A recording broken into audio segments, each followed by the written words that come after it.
binabalak nyo na maging testigo ninyo kung sakasakali nga po na ito'y hahantong diyan sa paunang kumbaga preliminary investigation po ng Justice Committee si dating Congressman Saldico. May contact ba kayo sa kanya, Kong Mike? Merong intermediary, Manong Ted, na nakausap ako at nakausap ko siya ng personal. At kung nare-recall ninyo, even sa Blue Ribbon Committee naman, sabi nga niya, willing siya mag-testify kung ano yung mga binanggit niya. So sinabi ko sa kanya, sa pagkakataong ito, masasabi mo at kung papayagan ng Blue Ribbon Committee, mag-witness ka dahil parte ng aming ifinal na kaso, yung graft and corruption, yung pag-deliver niya ng 25 billion pesos. Yung sinasabi niyang 2 bilyon buwan-buwan na ni-require sa kanya. Yung sinasabi ngayon na sa Tamarind na nag-deliver siya ng 1 bilyon, isang 800 million and 200 million. So hindi lang si Saldico, papatawag din namin na witness dyan, siguro hostile witness ito, sila Yusek Jojo Cadiz, sila Secretary Pangandaman, si Yusek Traigib Olaybar, E.S. Bersamin, dahil ito yung mga parte nung binanggit niya sa video. Wala akong hinihingi sa kanyang sabihin na labas doon sa binanggit na niya kung hindi magkaroon lang na opisyal na pagtatanong at paglilitis kung ano yung mga nabanggit niya na pagdideliver ng pera kay Pangulong Bongbong Marcos. Ang sinasabi niyo ngayon, ang nakausap niyo ng personal, yung kumbaga intermediary, hindi mismo si ex-Congressman Saldico. Tama? Kung Ted, si Saldico mismo ang nakausap ko. Ha? Pero yung, yung teleponong ginamit is through an intermediary. Pwede ba namin malaman ang kaunti lang ho para sa kumbaga testing your credibility on this issue? Mawalang gana ng Kong Mike. Mga more or less, kailan ito at nasa saan ka nung kausap mo siya at nasa saan siya? Kung nasaan siya, Kung Ted, hindi ko alam. In fact, ayoko rin siya tanungin. Baka mamaya kung ano man yung mangyari sa kanya, madamay pa ako.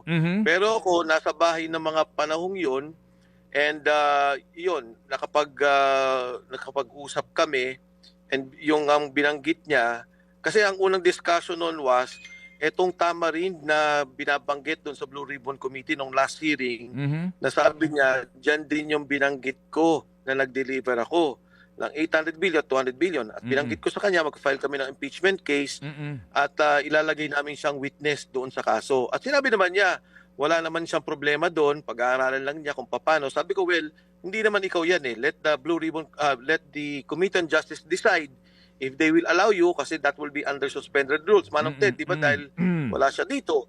So, yun naman. Tapos sinabi ko, wala naman kaming ibang hihingin sa iyo, kundi yung testimony rin nung nagsalita ka sa mga video na pinost mo sa iyong social media account. Kailan po ito nangyari na inyo pong pagkikipag-usap po sa kanya? Kung nag-file kami nung Thursday, Tuesday ito. 2 araw bago mag-file.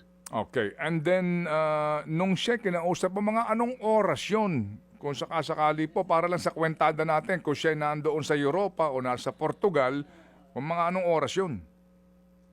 Nung mag-usap kami, kung hindi ako nagkakamali, siguro mga 10 to 11 p.m. Ako, Philippine time. Okay. Ano ba yan? Cellphone, Viber, Messenger, Facebook? Ano bang paraan nito? O walkie-talkie? O ano? Hindi ko sigurado. Kung Ted, hindi ko sigurado kung anong ginamit nilang platform. Kasi ang pagkakaalam ko, batay na rin dun sa kanya mga statement, parang ingat na ingat sila eh. At medyo takot siya.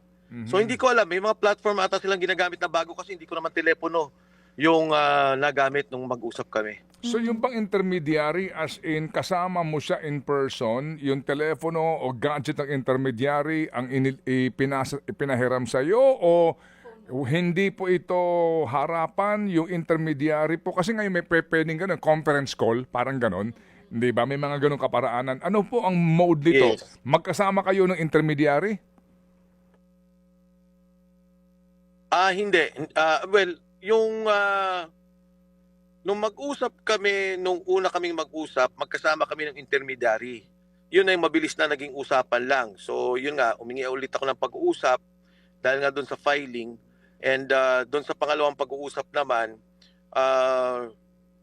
nire-recall ko kung anong nangyari sa amin eh. Yes, kasama ko siya, pero parang may ginagamit din silang ibang telepono doon sa kabilang linya.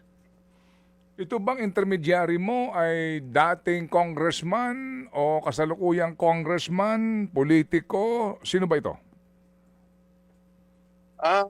Ted, ayoko lang banggitin, baka lalo magkaipit-ipit yung kasama natin, pero hindi ako worried kay Saldi ko I mean, siya naman nasa ibang bansa, pero itong kausap niya hindi ko alam kung ano yung relasyon nila, pero